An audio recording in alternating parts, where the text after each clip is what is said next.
So we're here in Mykonos town with Greek tour guide Mariella Svaelou, and one of the things that most visitors to Greece are familiar with, the iconic white paint and the blue trim. And Mariella is going to tell us a little bit about where that comes from in history and how it's different from different islands. Mariella, so nice to be with you. Kalimera. Kalimera. Great. Welcome on the alleys of Mykonos. Great. So where throughout the Kyklades we see white buildings with blue trim. Here in Mykonos, some more colors. But tell me a little bit about the history of that and what it's all about. Yeah, well, it did all start because of sanitary reasons. So because people used to use the lime for the disinfecting properties of lime that has antibacterial properties and is killing all the germs and bacteria. So this is how the houses would stay clean inside, outside, the alleys. And that began in a time of cholera, is that right? It goes quite back in time, different periods of time when that would have been used, but definitely in 1938 it was demanded by the state since there was a specific disease in Greece, the dengue fever, and that was used to prevent basically Dengue fever. Contagious diseases. And then how did it go from being a sanitation thing to being a design element? Well, actually, people started liking it. Practically, the white color is also reflecting the sun and the heat, and this is how the houses remain cooler and fresher inside. And then the combination with the blue color got that iconic significance that it resembles the colors of the sea and the sky and the colors of the Greek flag. So it was something that was, let's say, a little bit deliberately promoted as the color that represents the essence, quintessence of Greece. Right. And then tell me about the blue trim that we see throughout the Kyklades. Yeah, basically, this is also, as I said, that started intentionally to imitate the colors of the sea and the sky. You see that before everything became totally white, the buildings on the Cyclades did have different colors, like pinkish, like yellowish, like light blue or purplish color.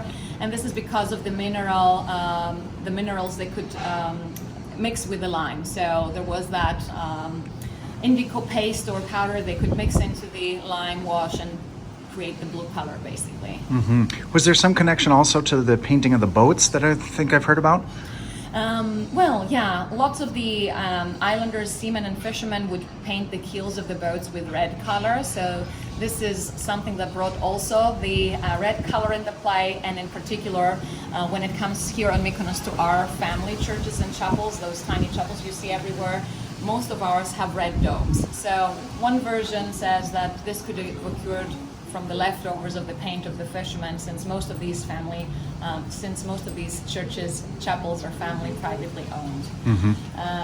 Of course, this is also something that imitates the roof tiles, the money for which we did not always have here on the island. Right. So it's like an imitation of the terracotta roof tiles. Got it. So people are very familiar with the blue domes of Santorini and other Cycladic islands, but here in Mykonos you see red domes. Yeah, we have this other tradition. People don't always realize until you bring that to their attention, actually. So they think it's all blue and white, and I'm always saying, observe. It's more colorful because obviously nowadays we can pick the color we like for window shutters, doors, the railings of balconies or staircases, and the domes are mainly red. It's not obligatory. We have some in blue or white, but most of ours are red.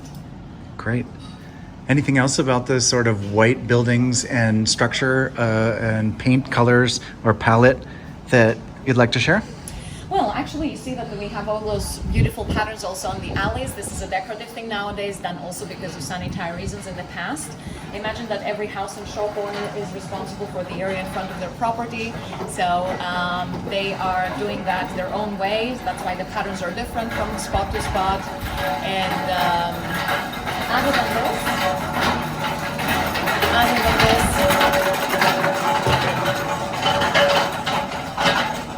And other than this, there are of course some restrictions that we see on our architecture here, because on Mykonos by law the buildings have to follow the way the buildings used to be built here in Mykonos town.